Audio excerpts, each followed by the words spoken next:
Hello students, welcome back to another video of circulatory system। और आज हम इस क्लास में ब्लड ग्रुप डिस्कस करेंगे। Remember, there are so many blood group systems. 30 major blood group systems are there और 100 से भी ऊपर माइनर ब्लड ग्रुप सिस्टम्स हैं। लेकिन जहाँ तक क्लिनिकल रेलिवेंस की बात है, 2 blood group systems are very important. What are these blood groups? आइए आज हम इसके बारे में जानते हैं। जब भी ब्लड दो इंडिविजुअल्स का मिक्स होता है तो कभी कभी उनमें क्लम्पिंग हो जाती है आरबीसी की, और कभी कभी ये ब्लड क्लम्पिंग जो है वो नहीं होती है। तो why this clumping occurs in some cases and not in other cases, यह एक मिस्ट्री थी जब तक कि कार्ल लैंगस्टन ने 1901 में ब्लड ग्रुप डिस्कवर नहीं किए। तो जैसा अभी हमने देखा, कार्ल लैंगस्टन जो है he discovered in 1901 the ABO blood group system. उसी के साथ काम करने वाले Adriano Sturli and Alfred de Castello ने भी एक साल बाद जो है वो टाइप ओ सिस्टम जो है वो डिस्कवर किया, और अपने एबीओ ग्रुप के लिए जो है लैंगस्टन को 1930 में इस काम के लिए नोबेल प्राइज़ जो है वो भी मिला था। एक बेसिक रूल जो हमें हमेशा याद रखना है, लैंगस्टन रूल, वो ये है कि अगर आरबीसी में एंटीजन प्रेजेंट है, अगर कोई भी एंटीजन आरबीसी में प्रेजेंट है तो उसका कॉरस्पॉन्डिंग एंटीबॉडी जो है वो उसके प्लाज्मा में प्रेजेंट नहीं होगा इन नॉर्मल कंडीशंस। इस बेसिक रूल को हमें हमेशा याद रखना है। Now what is this ABO basics? ठीक है, based on the presence and absence of antigen A and antigen B, यानी कि एंटीजन ए या एंटीजन बी आरबीसी में प्रेजेंट है या नहीं है, उसके हिसाब से 4 ग्रुप्स जो हैं वो बनते हैं। कौन कौन से? ए, बी, ए बी एंड ओ। आइए इनको और विस्तार से समझते हैं। वो ब्लड जिसमें एंटीजन ए प्रेजेंट होता है वो ए ब्लड ग्रुप है, और इसमें बी एंटीबॉडीज़ जो हैं वो उसके सीरम में प्रेजेंट होती हैं। इसी तरह ब्लड ग्रुप में अगर एंटीजन बी प्रेजेंट है तो वो ब्लड ग्रुप बी होता है, और उसके प्लाज्मा में ए एंटीबॉडीज़ जो हैं वो प्रेजेंट होती हैं। और अगर एंटीजन ए और बी दोनों ही प्रेजेंट होते हैं तो वो ब्लड ग्रुप क्या कहलाता है? A B blood group. और इसके सीरम में कोई सी भी एंटीबॉडी जो है वो प्रेजेंट नहीं होती है। और एंटीजन अगर ए और बी दोनों एब्सेंट हैं, both of them are absent, तो ब्लड ग्रुप जो है वो ओ ब्लड ग्रुप कहलाता है। और इस ओ ब्लड ग्रुप में ए और बी एंटीबॉडी सीरम में जो हैं दोनों प्रेजेंट होती हैं। इसको हम अगर डायग्रामेटिकली समझें, ये रिप्रेजेंटेशन है एंटीजन्स का on RBC, antigen and antibody. ठीक है, हम इसको देखें तो type A, this is type A. इसके टाइप ए में आरबीसी में एंटीजन ए इज प्रेजेंट और प्लाज्मा में एंटीबॉडीज बी प्रेजेंट है। टाइप बी जो है ग्रुप, उसमें बी एंटीजन्स प्रेजेंट हैं और एंटीबॉडीज जो प्लाज्मा में हैं वो ए एंटीबॉडीज हैं। सिमिलरली टाइप ए बी जो है उसमें दोनों एंटीजन प्रेजेंट हैं, antigen A and antigen B, लेकिन इसके प्लाज्मा में कोई भी एंटीबॉडीज प्रेजेंट नहीं होती हैं। टाइप ओ जो है उसमें कोई भी एंटीजन प्रेजेंट नहीं है, नाइदर ए नॉर बी, लेकिन इसके प्लाज्मा में दोनों तरह की antibodies, antibody A and B दोनों जो हैं वो प्रेजेंट होती हैं। नाउ शुरू में हमने बात की थी कि बहुत सारे ब्लड ग्रुप्स होते हैं, तो ये तो एबीओ और आरएच ये जो हैं ये मेजर ब्लड ग्रुप्स हैं, और ये सारे जो हैं ये माइनर ब्लड ग्रुप्स होते हैं। Now another important thing is blood transfusion. Blood transfusion क्या होता है? एक व्यक्ति से दूसरे व्यक्ति को जब हम ब्लड देते हैं तो एक ट्रांसफ्यूजन में एक डोनर होता है और एक रेसिपिएंट होता है। डोनर कौन होता है? जो ब्लड दे रहा है, और रेसिपिएंट कौन है? जो ब्लड ले रहा है। तो ट्रांसफ्यूशन में जब एक डोनर एक रेसिपिएंट को ब्लड देता है और अगर वो ब्लड सेम ब्लड टाइप का है तो कोई भी कॉम्प्लिकेशन जो है वो उसमें नहीं होती है। क्यों नहीं होती है? क्योंकि उसमें कोई भी एंटीबॉडीज़ प्लाज्मा में प्रेजेंट नहीं होती हैं रेसिपिएंट की, इसलिए एग्लूटिनेशन जो है वो सेल का नहीं होता है। अगर इनकॉम्पिटेबल ब्लड होगा तो यह क्लम्पिंग जो है वो होगी डोनर के ब्लड की रेसिपिएंट के ब्लड में। सो ब्लड ट्रांसफ्यूजन में people having O blood group has no antigen, हमने देखा था जो ओ ब्लड ग्रुप है उसमें कोई एंटीजन नहीं होता है, and so the agglutination does not occur with any other blood group. ठीक है, क्योंकि उसमें कोई एंटीजन नहीं है तो उसमें कोई एग्लूटिनेशन भी दूसरे के ब्लड ग्रुप में वो जाएगा तो नहीं होगा। इसीलिए ओ ब्लड ग्रुप जो है वो किसी भी ब्लड ग्रुप को ब्लड डोनेट कर सकता है, इसलिए उसको यूनिवर्सल डोनर जो है वो हम कहते हैं। इससे ठीक उल्टा people with A B blood group जो है, जिसमें ए ब्लड ग्रुप है, उनमें हमने देखा था कोई भी एंटीबॉडीज़ जो हैं वो प्लाज्मा में नहीं होती है, इसलिए ये भी कोई एग्लूटिनेशन जो है वो आरबीसी का नहीं करेगा। Therefore A B blood group जो है it can receive blood from any other blood group, इसलिए हम इनको यूनिवर्सल रेसिपिएंट्स भी कहते हैं। इस डायग्राम से, इस चार्ट से हमें ये और क्लियरली समझ में आ जाएगा। This is the blood group, this is the antigens present on them, these are the antibodies. Blood group A अगर है तो उसमें एंटीजन हमें मालूम है ए होता है, एंटीबॉडी बी होती है, और यह किसको दे सकता है ब्लड? ए को तो दे ही सकता है, साथ में ए बी को भी दे सकता है क्योंकि ए बी में कोई भी एंटीबॉडी नहीं है, and it can receive blood from O and A. Blood group B जो है वो उसमें एंटीजन बी प्रेजेंट है, एंटीबॉडी ए प्रेजेंट है, और ये बी और ए बी को ब्लड डोनेट कर सकता है, and it can receive blood from O and B.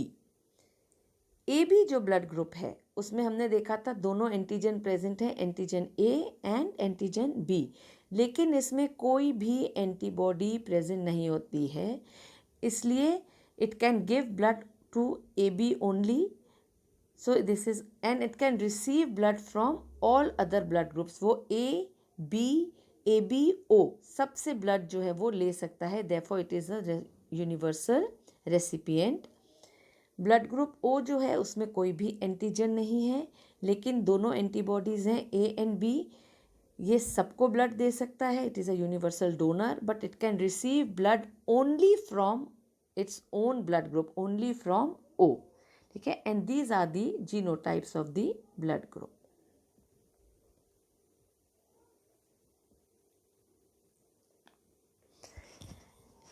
इस फिगर में हम इसको और क्लियरली समझ सकते हैं, what is universal donor and what is universal recipient. Type O is universal donor, it can give blood to O, it can give blood to A, it can give blood to A B, and it can also donate blood to type B. तो ये होता है universal donor. Universal recipient कौन है? A B, type A B. A B क्या है?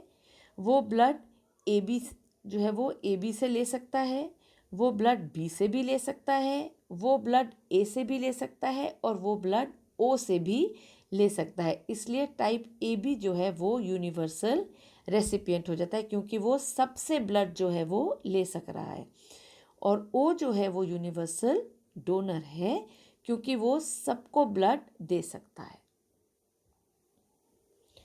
Now another important system जो है वो है द रीसस सिस्टम।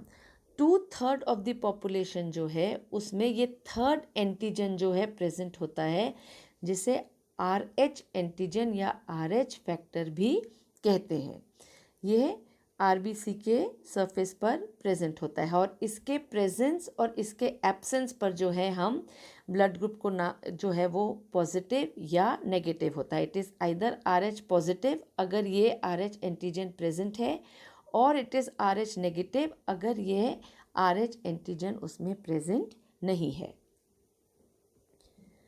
तो the most significant antigen RH system का जो है वो D है। और भी बहुत सारे होते हैं लेकिन सबसे सिग्निफिकेंट जो है वो D होता है।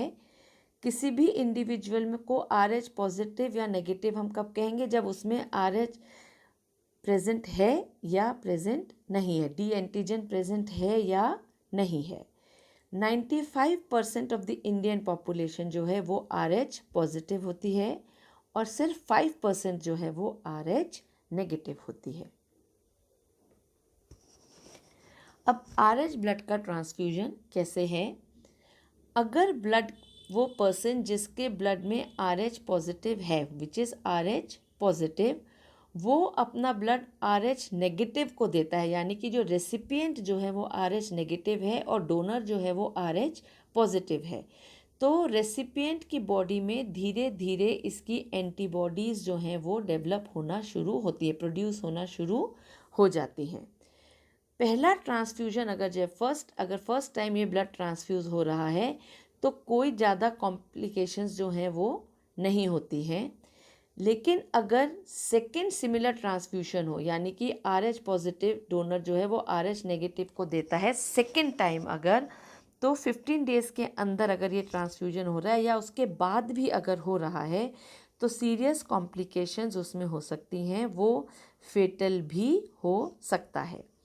क्यों? बिकॉज RH एंटीबॉडीज़ जो हैं वो रेसिपिएंट के प्लाज्मा में सिवियर डैमेज जो है वो RBC का कर सकती हैं। इसका एक केस हम स्टडी करते हैं इरिथ्रोब्लास्टोसिस फीटलिस, जिसमें हम देखते हैं कि कैसे RH हीमोलिटिक डिजीज़ जो है वो डेवलप होती है। अगर कोई RH पॉजिटिव फादर है, father is RH positive and mother is RH negative, ठीक है, और ये चाइल्ड जो है वो कंसीव करती है, जो फीटस जो डेवलप हो रहा है दैट इज़ RH पॉजिटिव, जो बेबी डेवलप हो रहा है वो RH पॉजिटिव है ड्यूरिंग प्रेगनेंसी, तो क्या होता है कि जो फीटस जो RH पॉजिटिव है वो मदर के ब्लड स्ट्रीम में जो है वो RH सेल्स जो है वो दे देता है, ठीक है। अब ये invading RH positive blood cells जो हैं मदर के, उसके फिर जो है उसमें एंटीबॉडीज़ जो हैं वो डेवलप होना शुरू हो जाती हैं, RH एंटीबॉडीज़ उसमें डेवलप होना शुरू होती हैं। So RH antibodies remain in the mother's blood stream, ठीक है, ये मदर के ब्लड स्ट्रीम में रहती हैं। लेटर प्रेगनेंसी में, उस प्रेगनेंसी में इट में नॉट बी फेटल, लेकिन जब लेटर प्रेगनेंसी में होती है तो RH एंटीबॉडीज़, अगर सेकेंड चाइल्ड भी RH पॉजिटिव होता है तो मदर के में जो RH एंटीबॉडीज़ थी वो RH पॉजिटिव बेबी के ब्लड सेल्स के साथ जो है वो रिएक्ट कर सकती हैं और ये बेबी के लिए जो है वो फेटल प्रूव हो सकता है। तो this is known as erythroblastosis fetalis. इसको हम इस तरीके से और क्लियरली समझ सकते हैं। फादर अगर RH पॉजिटिव है, मदर भी RH पॉजिटिव है, तो चाइल्ड भी RH पॉजिटिव है, तो इन दैट केस नॉर्मल है। RH नेगेटिव फादर है, मदर भी RH नेगेटिव है और चाइल्ड भी डेवलपिंग फीटस जो है वो भी RH नेगेटिव है, again the baby will be normal. Father RH negative है, मदर RH पॉजिटिव है और चाइल्ड RH नेगेटिव है, even then the child will be normal. लेकिन अगर फादर RH पॉजिटिव है और मदर RH नेगेटिव है और चाइल्ड RH पॉजिटिव है, डेवलपिंग फीटस RH पॉजिटिव है, तो there is a 4% risk of abnormality in the first child, पहले बेबी में 4% रिस्क है एबनॉर्मलिटी की, एंड सब्सिक्वेंट चिल्ड्रन जो है सेकेंड या थर्ड जो है उसके बाद that causes erythroblastosis fetalis. So what is the significance of blood groups? हम ब्लड ग्रुप्स को से क्या सिग्निफिकेंस है? ब्लड ग्रुप्स जो हैं they are important in blood transfusions. हमने देखा कैसे ब्लड टाइप ज़रूरी होता है ब्लड ट्रांसफ्यूजन के लिए। The human blood shows many inherited variations. हमें पता है ब्लड में बहुत सारी इनहेरिटेड वेरिएशंस होती हैं और ये किसी भी डिस्प्यूटेड पेरेंटेज के चक्कर में ट्रू रिलेशनशिप डेवलप करने में भी काम आती हैं। The blood groups are factors of infant death. हमने देखा जैसे एरिथ्रोब्लास्टोसिस फीटलिस में है। The genes responsible for the varied blood characteristics give us a very good example of multiple alleles in man। तो ये ब्लड ग्रुप के significance होते हैं। तो आज हमने क्या स्टडी किया? ब्लड ग्रुप स्टडी किया, उनके बारे में जाना, जिसमें हमने blood typing, ABO and RH systems के बारे में, उनकी क्लिनिकल सिग्निफिकेंस के बारे में भी जाना और साथ ही इन सिस्टम्स की कॉम्पैटिबिलिटी और इनकॉम्पैटिबिलिटी के बारे में भी जाना। टाइप्स ऑफ ब्लड ट्रांसफ्यूशंस के बारे में भी हमने आज स्टडी किया। यह सब पढ़कर हमने यह जाना कि द स्टडी ऑफ ब्लड जो है, ब्लड अपने अंदर केवल RBC, WBC और प्लाज्मा ही नहीं रखता, बल्कि उसमें बहुत सारी कहानियाँ भी सिमटी हुई होती हैं।